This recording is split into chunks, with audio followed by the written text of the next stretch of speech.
اعوذ باللہ من الشیطان الرجیم بسم اللہ الرحمن الرحیم۔ پیارے بچوں، السلام علیکم ورحمۃ اللہ وبرکاتہ۔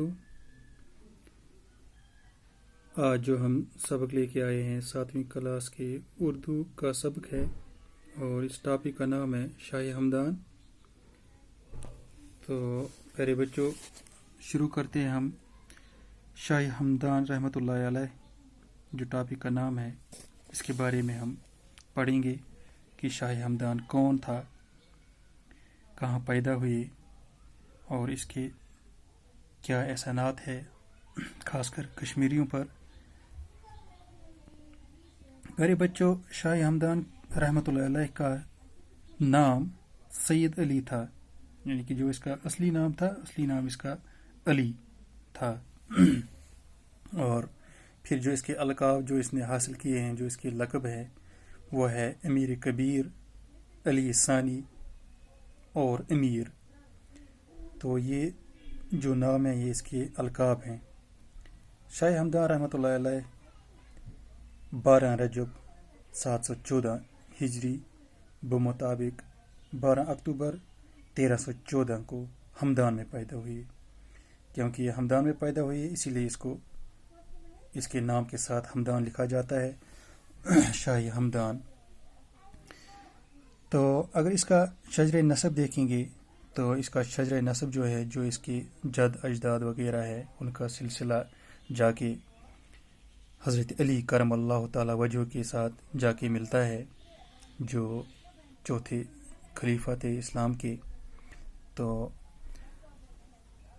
شاہ ہمدان رحمۃ اللہ علیہ، اس کا جو والد صاحب تھا اس کا نام تھا سید شہاب الدین، جو ایک عالم تھے، بہت بڑے عالم تھے، عالم دین تھے۔ چونکہ اس کے والد صاحب جو تھے شہاب الدین، وہ بڑے عالم تھے، عالم دین تھے، تو اس لیے اس نے چھوٹی عمر میں ہی یہ دینی علوم جو ہے وہ اس نے حاصل کیے، ان سے یہ بہرور ہوئے۔ تقریباً یہ 12 سال کی عمر میں ہی اس نے یہ مکمل کیے۔ شاہ ہمدان رحمۃ اللہ علیہ نے وادی کشمیر میں اسلام پھیلانے کے لیے کافی محنت کی ہے، یعنی جو یہاں اکثریت مسلمانوں کی ہے کشمیر میں، اس کا صحرا جو ہے شاہ ہمدان کو ہی جاتا ہے، کیونکہ اس نے بہت محنت کی ہے کشمیر میں اسلام پھیلانے میں۔ شاہ ہمدان صاحب جو ہے، اس نے زندگی کے 21 سال سیر و سیاحت میں گزاری، یعنی کہ بہت ساری جگہوں پر ہی گئے، بہت سارے ملکوں میں گئے، اسلام کے سلسلے میں، اسلام پھیلانے کے سلسلے میں، اسلامی تعلیمات عام کرنے کے سلسلے میں۔ تو اس دوران وہ کشمیر بھی آ گئے، ہمدان چھوڑ کے وہ کشمیر بھی چلے آئے۔ شاہ ہمدان 3 بار کشمیر آئے ہیں۔ سب سے پہلے جب وہ آئے تو سلطان شہاب الدین کا دور تھا، اسی کی دور حکومت تھی پہلی بار۔ تو پھر دوسری بار بھی یہ کشمیر وارد ہوئے۔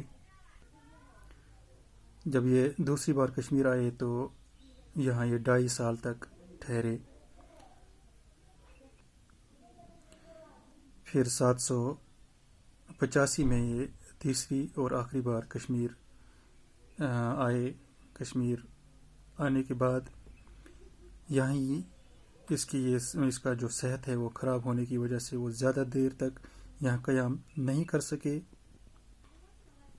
اور 782 عیسوی میں ان کا انتقال ہوا، ختلان میں ان کا انتقال ہوا اور وہاں پر ہی وہ دفن ہو گئے۔ انتقال کے وقت ان کی عمر، یعنی کہ شاہ ہمدان رحمۃ اللہ علیہ کی عمر 72 سال ان کی عمر تھی، اور 72 سال کی عمر میں ہی یہ انتقال کر گئے۔ کشمیریوں پر امیر کبیر شاہ ہمدان رحمۃ اللہ علیہ کے بہت سارے احسانات ہیں، اور سب سے بڑا احسان اگر ہم گنیں گے وہ یہی ہے کہ کشمیر کی اکثر آبادی جو ہے، اکثر آبادی کو اس نے مسلمان کیا، یعنی کہ اسلام کی روشنی سے